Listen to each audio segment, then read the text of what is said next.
नमस्कार दोस्तों, आप सभी दोस्तों का काव्य क्लासेस के यूट्यूब चैनल पर बहुत बहुत स्वागत है। दोस्तों, हम राजनीति विज्ञान बीए प्रथम वर्ष सेकंड सेमेस्टर पर चर्चा कर रहे हैं और सेकंड सेमेस्टर में हम लेसन 3 को आज पढ़ने जा रहे हैं। जो लेसन 3 है वो कह रहा है कि राजनीति विज्ञान का अन्य सामाजिक विज्ञानों से संबंध। तो हमको यही पढ़ना है कि क्या राजनीति विज्ञान का संबंध जो है अन्य भी सामाजिक विज्ञानों से है।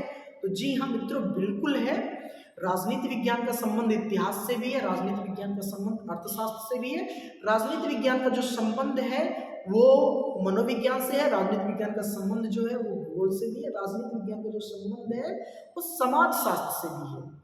तो राजनीति विज्ञान का जो संबंध है इन सभी विषयों से वो कैसे है, हम बारीकी से इस लेसन पे यही चर्चा करेंगे। अगर जो ये सारे विषय राजनीति विज्ञान से संबंधित है तो वो कैसे हैं। बहरहाल आज की वीडियो में हम राजनीति विज्ञान और इतिहास को समझ करके आज की चर्चा प्रारंभ करेंगे।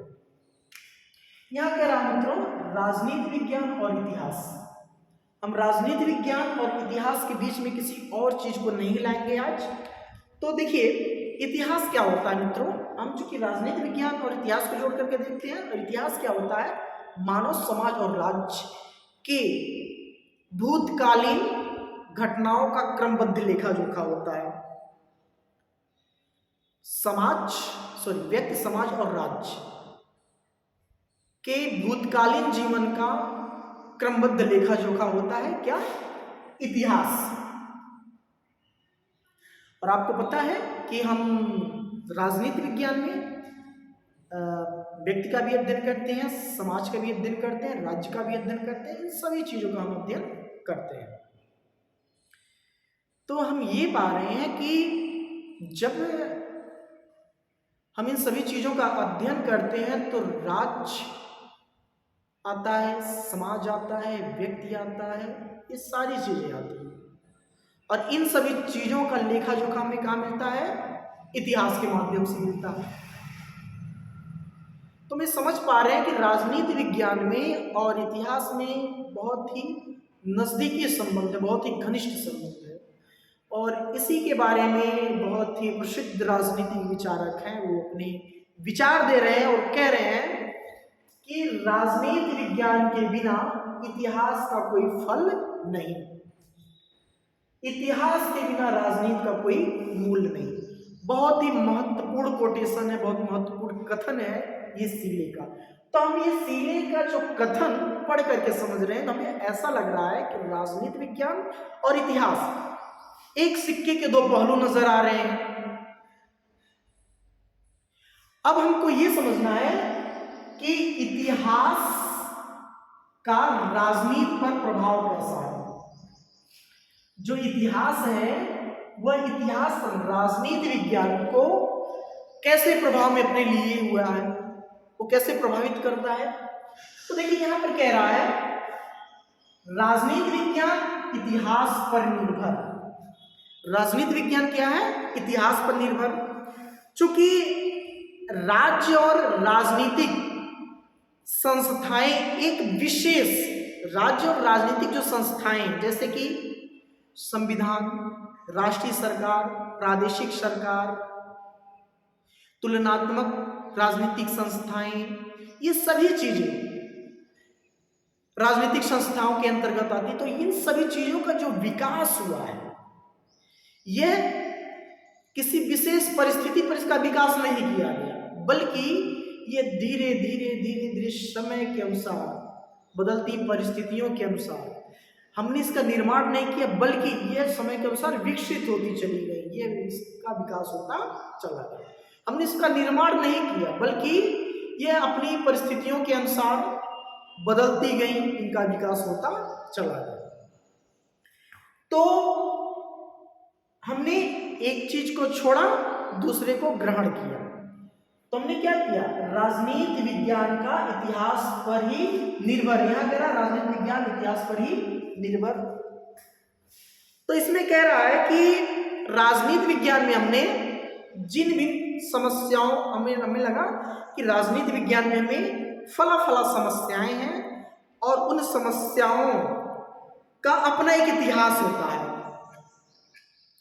और बिना इतिहास से परिचित हुए हम राजनीति विज्ञान की समस्याओं का अध्ययन नहीं कर सकते। हमें राजनीति विज्ञान की जो समस्याएं होती हैं उनसे साक्षात्कार करने के लिए, उनसे उनका परिचय जानने के लिए हमको किसका सहारा लेना पड़ता है? इतिहास का सहारा लेना पड़ता है। तो इसीलिए यहाँ पर कह रहा है कि राजनीति विज्ञान जो है वो किस पर निर्भर है? इतिहास पर ही निर्भर है। राजनीति विज्ञान में जो समस्याएं होती हैं वो समस्याएं हमें कहाँ से मिलती हैं? इतिहास के माध्यम से ही मिलती है। इतिहास से हम लोग परिचित होकर के ही किसी नतीजे पर पहुंचते हैं, उस समस्याओं को हल करते हैं। तो यही कह रहा है कि राजनीति विज्ञान जो है वो इतिहास पर ही निर्भर है। अब कह रहा है दूसरी बात, इतिहास राजनीति विज्ञान की प्रयोगशाला या पथ प्रदर्शक। इतिहास जो है वो राजनीति विज्ञान की एक प्रयोगशाला है और इतिहास राजनीति विज्ञान का मार्ग प्रशस्त करता है, उसका पथ प्रदर्शक है। क्या? इतिहास जो है राजनीति विज्ञान का पथ प्रदर्शक है। अब कैसे है? देखिए, मानवीय इतिहास में यानी कि मानव के इतिहास में अलग अलग समयों पर राजनीतिक क्षेत्र में अन्य कार्य किए गए, जिनके परिणाम ये हुआ कि हमें राजनीतिक क्षेत्र में हमने जो काम किए कुछ तो सफल हुए, कुछ तो असफल हुए। तो हमने क्या सीखा कि ये जो हम प्रयोग कर रहे हैं राजनीति विज्ञान में, ये जो चीजें हम अपने देश में शामिल कर रहे हैं या अपने देश के कानून में बदलाव कर रहे हैं, कहाँ तक सफल है, कहाँ तक असफल है। तो हमने क्या सीखा? हमने भूतकाल से सीखा कि फला के सरकार में या फला के शासनकाल में ये चीजें हुई थी और ये चीजें सफल नहीं, और फला के शासनकाल में ये चीजें हुई थी वो असफल रही। तो सफल रही तो क्यों सफल नहीं, असफल रही तो क्यों असफल रही? तो हम क्या करते हैं? इतिहास के माध्यम से हम क्या करते हैं? चीजों को सीखते हैं और आगे चल करके हम उसका वही चीज का प्रयोग करते हैं। मैं एक छोटा सा उदाहरण दे दूं कि हमने अकबर को भी पढ़ा है और औरंगजेब को भी पढ़ा है। तो अकबर में कहा जाता है अकबर के बारे में कि अकबर जो था वो बहुत ही सहिष्णु व्यक्ति था। वह धार्मिक सहिष्णुता की नीति अपनाता था और धार्मिक सहिष्णुता की नीति के आधार पर अकबर ने एक विशाल साम्राज्य की स्थापना की और काफी लंबे समय तक चली। तो हम ये समझ पा रहे हैं कि भाई धार्मिक सहिष्णु होना, अगर जो धार्मिक सहिष्णुता पर हमारा विश्वास है, धार्मिक सहिष्णुता को हम अपनाते हैं तो लंबे समय तक हम कायम रह सकते हैं, अकबर की तरह। और हम वहीं औरंगजेब को पढ़ते हैं तो औरंगजेब जो था वो कट्टर इस्लामिक धर्म का समर्थक माना जाता था। तो वो सहिष्णु ना होकर के असहिष्णु था, वो इस्लामिक धर्म को महत्व देता था। वो उसका जब शासनकाल आया तो वो सिर्फ इस्लाम धर्म को महत्व देता था और किसी धर्म को महत्व नहीं देता था। तो हमने ये समझा कि जो औरंगजेब का शासनकाल था वो बहुत ही शीघ्र ही उसके शासनकाल का पतन हो जाता है और अकबर जैसे विशाल साम्राज्य की स्थापना करने में भी वो असफल रहता है। तो हम इतिहास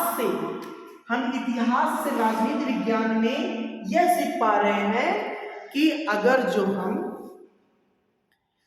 अकबर जैसा बनना चाहेंगे तो हमें सभी धर्मों का सम्मान करना पड़ेगा, तभी हम लंबे समय तक शासन सत्ता पर कायम रख सकते हैं, तभी हम लंबे समय तक तभी हम बड़े स्तर पर अपने साम्राज्य का निर्माण कर सकते हैं। लेकिन अगर जब औरंगजेब जैसी प्रवृत्ति अपनाते हैं, औरंगजेब जैसी व्यवस्था अपनाते हैं तो हमारे शासन व्यवस्था का जल्द ही पतन हो जाएगा। और इसी चीज का भरपूर प्रयोग हमारे संविधान के निर्माण के समय हमारे संविधान निर्माताओं ने भी अपनाया। इसी चीज का प्रयोग और शायद यही चीज था कि भारत में बहुत सारी जातियां हैं, बहुत सारे धर्म हैं।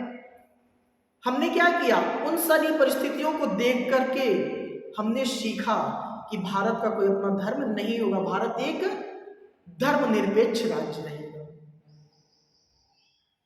भारत एक धर्मनिरपेक्ष राज्य रहेगा। तो हमने क्या सीखा कि अगर जो हम अकबर जैसे बनेंगे तो कायम रहेंगे काफी दिनों तक, औरंगजेब जैसे बनेंगे तो हमारा जल्द ही हस्त हो जाएगा, पतन हो जाएगा। तो हमने क्या किया, राजनीति विज्ञान में इतिहास से ये सीखा। और मैं बात बताऊं, इस समय अरस्तु ने भी अपने समय में इस अध्ययन का, राजनीति विज्ञान के अध्ययन का बड़े व्यापक पैमाने पर प्रयोग किया। वो इतिहास से कुछ ना कुछ चीजों को सीखा। चीजें फला देश में सफल नहीं तो क्यों सफल नहीं, फला देश में असफल नहीं तो क्यों सफल नहीं। तो इतिहास के माध्यम से अरस्तु ने बहुत कुछ सीखा। और अगर जो हम आज के समय की बात कर लें तो इन में महत्वपूर्ण नाम आता है Machiavelli, Hegel, Montesquieu, Karl Marx, Max Weber, Comte, Herbert Spencer, Morgan आदि जो विद्वान हैं, ये इनका खूब प्रयोग किए। इतिहास के माध्यम से इन लोगों ने बहुत कुछ सीखा और जाकर के अपने विचार दिए। तो मित्रों, ये हमारा आज का वीडियो था कि इतिहास का राजनीति पर प्रभाव है तो कैसे है, और जो भी हमने चीजें पढ़ी, तो आशा करता हूं कि ये चीजें आपको समझ में आई होंगी। मिलते हैं मित्रों अगले वीडियो में, तब तक के लिए नमस्कार।